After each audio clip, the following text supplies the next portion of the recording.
Kristanna Loken, herečka s norskými koreňmi, sa po boku Arnolda Schwarzeneggera stala popkultúrnou ikonou ako T-X v legendárnom filme Terminátor 3 Vzbúra strojov. V roku 2022 som s ňou mal možnosť urobiť rozhovor na Comic-Cone v San Diegu, kde sme hovorili o tejto nezabudnuteľnej úlohe. Teraz sme sa opäť stretli, tento raz na Comic-Cone v Prahe.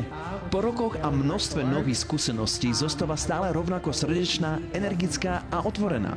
Porozprávali sme sa o tom, kam sa ako herečka, producentka a žena posunula. Ahoj. Zdravím, volám sa Kristanna. Zdravím, ja sa volám Tomás Puskajler. Tomás, rada ťa spoznávam. A ja som moderátor Ranných novín na Slovensku a my sme už spolu robili rozhovor v roku 2022. Chcela som práve povedať, si mi povedomý fakt. Mala si vtedy na sebe červené šaty. Pamätáš si? Áno, boli sme v San Diego. Jasné, že si to pamätám a pamätám si tvoju krásnu tvár. Nečakal som, že ťa tu stretnem. A predsa sme tu, znova spolu. Minule sme sa bavili o Terminátorovi. Bol to super rozhovor. Dnes to skúsme trochu inak. Stále ťa vnímajú ako ikonu a hrala si v množstve kultových filmov.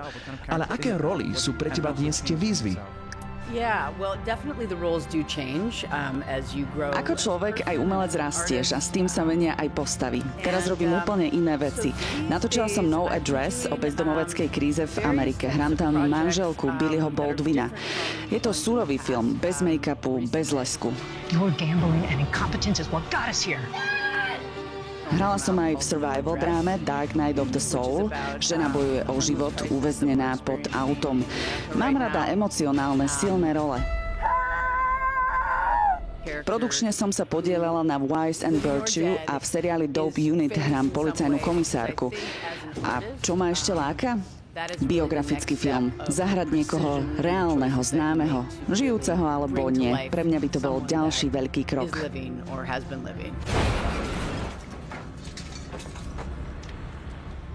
Máš nejaký nezabudnuteľný zážitok alebo rolu, ktorá ti zmenila pohľad na herectvo alebo ovplyvnila, ako hráš? Skvelá otázka. Terminátor. Naučil ma, aká dôležitá je fyzickosť. Nielen akcia, ale ako sa postava pohybuje, čo je a ako sa nesie. Všetko to ovplyvňuje celkový dojem. A ako by si dnes zahrala tvoju postavu T-X v Terminátorovi?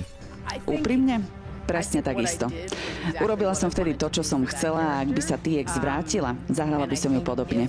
Kultová T-X sa jej drží dodnes. A ľudia od nej čakajú, že bude tvrdá ako oceľ. Očakávajú ľudia, že sa bude správať ako T-X, keď niekam prídeš. Pozerajú na teba, či si naozajstná? Áno, niektorí sú dokonca trochu v strese ma osloviť a potom povedia, ty si vlastne veľmi milá. A ja im na to, no veď nie som skutočný vraždiaci stroj, ale tá postava mala jednoducho obrovskú silu. Je ikonická. Od Terminátorky cez akčné hrdinky až po citlivé filmové postavy. Kristanna Loken si prešla rôznymi rolami. Dnes ju zaujíma nielen herectvo, ale aj produkcia a možno raz aj režia. A aké príbehy chceš dnes rozprávať ako producentka, herečka alebo možno aj režisérka? Chcela by som režirovať, áno. Zatiaľ som nenašla ten správny projekt, ale určite to mám na zozname. A chcem produkovať filmy so spoločenským dopadom, ako No Address, kde časť zisku ide na pomoc ľuďom bez domova. Myslím si, že to najlepšie ma ešte len čaká. Na konte má desiatky filmov, ale aj skúsenosti z oboch strán oceánu. Pracovala som v Európe, najviac v Nemecku. Európske príbehy sa rozprávajú pomalšie, s pokojom.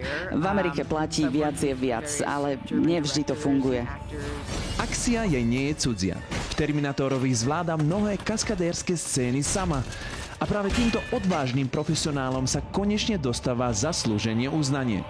Tento rok Akadémia filmových umení a vied oznámila, že od roku 2028 pribudne nová kategória – Oscar za najlepšiu kaskadérskú choreografiu.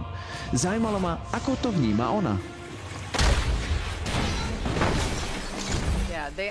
Toto ocenenie si určite zaslúžia. Kaskadéri sú mimoriadne zruční profesionáli, ktorí tvrdo pracujú.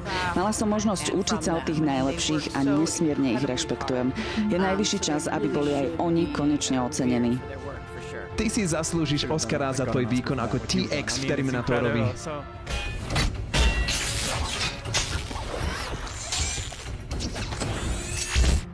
Minule si sa naučila po slovensky slovo dovidenia. Dovidenia. Teraz by som ťa naučil niečo iné. Arnold ako Terminátor hovoril I'll be back. I'll be back. Po slovensky je to vrátim sa. Vrátim sa. A ženská verzia by bola ako? Ona sa vráti. Ona sa vráti. Perfektne. A keby si mala vymyslieť vlastnú ikonickú filmovú hlášku, čo by to bolo? Ver v svoje sny a následuj ich. To je moje moto. Tento biznis je divoký. Raz si hore, raz dole, ale viera v sny ma vždy držala nad vodou. Úžasné. Som rád, že sme sa opäť stretli. Sledujem tvoju kariéru aj tvoje aktivity. Mám 3 deti, takže sledujem aj tvoje materstvo. Toto je moja dcéra, Daisy. O môj Bože, aká je krásna. Je úžasná. Koľko má rokov? Má rok a 3 mesiace. To je úžasné. Mám ešte ďalšie 2 deti doma. Máš teda rušno doma? To áno. Ešte raz, ďakujem za rozhovor. Môžeme si spraviť opäť spoločnú fotku? Jasné, veľmi rada. Ďakujem.